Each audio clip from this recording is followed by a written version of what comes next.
Guys, congratulations on the show. Thank Thank you. you. As the younger members of the cast in this one, has Seth managed to convince you of the genius that is Flash Gordon yet, or are you still not convinced? That's a him question, I think. Yeah, I knew going into it that I had to watch the movie, and if I didn't love it, I would have to watch it enough times that made me love it, like Stockholm Syndrome. That's genius. But I honestly enjoyed it for what it is the first time I watched it, like in the same way that I think John and Ted do. It's just like it's cheesy, but just like a simple raw story, and it's just hilarious to watch, stoned or not stoned. Yeah, Georgie, you're saying you haven't watched it. No, I did not watch it. Come on, dude. Listen, I know, dude, I know.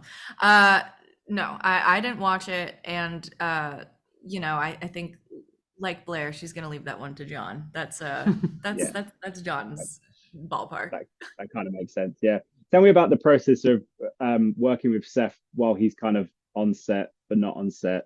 There's no Ted, there is some Ted, all that kind of stuff. It's a strange kind of thing to balance. But did you enjoy the challenge of that interacting with Ted, even though he's not there, and then helping bring the story to life? Yeah, absolutely. It was such a blast. It was like, it was difficult the first couple of days or weeks Yeah. even, but because you can't, there's nothing there.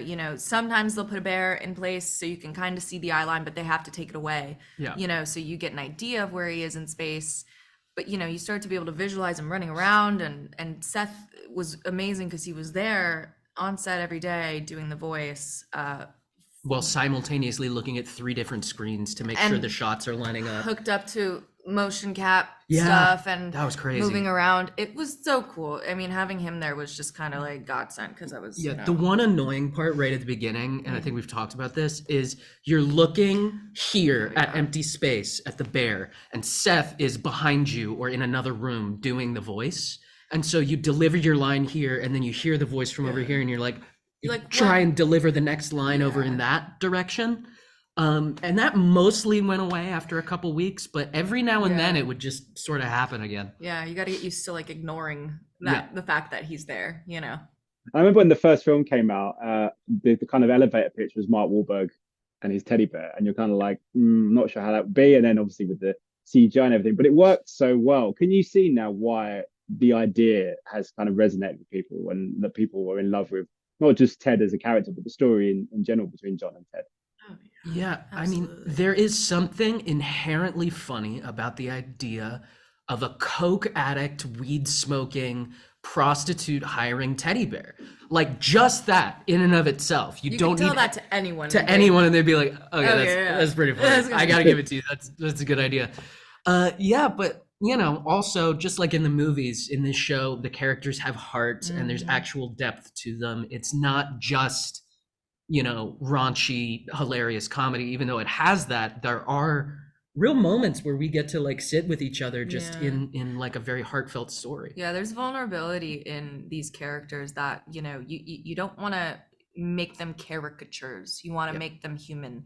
So I think that there's like a huge, there were days where, there was a lot of vulnerable scenes and you just have to be able to go there, but also remember what show you are in. You know what I mean? Like it can't get too deep and dark and sad. But there were definitely certain moments, especially with me and my uncle Maddie, played by Scott Grimes. He's amazing. And so there was moments, like that we had room to be vulnerable and honest. So Yeah. Just finally, before I go, you don't have to sing it, but do you both know all the words to the Thunder Buddies song?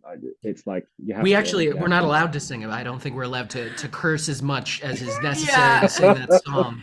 they're gonna be like, thanks, but we're not gonna You'd air have your to bleep interview. the whole thing. Yeah, you would get in trouble, not us. You can't hurt me, Okay, Thunder, I'm because you just got fats. Yeah, it's Yeah. I get it. And there's something about the fat, the Boston accent is such a funny that the fat, Fats, especially for a yes. Brit, it's kind of like that's absolutely hilarious. Fats a You did a good one too. Yeah, that was great. Yeah, I've watched Ted far too many times. Guys, congratulations on the show. Thank you so much for your time. Ladies and gentlemen, you're watching Hey You Guys! Hey, you guys! Hey you guys! Hey, that's what they all say. Hey you guys!